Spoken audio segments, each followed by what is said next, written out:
Sinong umaahon, tayo ba o sila? Mga ngiti nila habang nakalubog ka pa sa napuntang bulsa.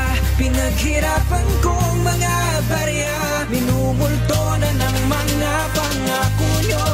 Hoy, makinig kayo. Dinadalaya ang Pinas pag pondo ng pinag-usapan. Kaban ng bayan na nabulsa na pinaghatian. Di na pinag-isipan, tama ba o mali? Mga proyektong di natapos na baka di lang muli sisirain ng ayos, daan ng pag kinakapos ng pondo para pang tustos. Salihin nyo na kayamanan, higanti nyong mansyon, bakot na pinapaligiran. Ganyan nakasakim lakawin ng kaban ng bayan. Kontraktor at si foreman, mga nagsasabuatan. Bulag pipitingi, wala daw silang kinalaman. Lubog na sa baka, malabon na kaming umakon. Pag nabotas ang sentido, kalookan pag pumatol. Bigyan ng importansya, huwag yung balinswelahin. Kapag napuno ang salak, gobyerno na ang kakalusin. Huwag nyo nang hintahin, taong bayan na ang humatol. Sarap yung sigawan ng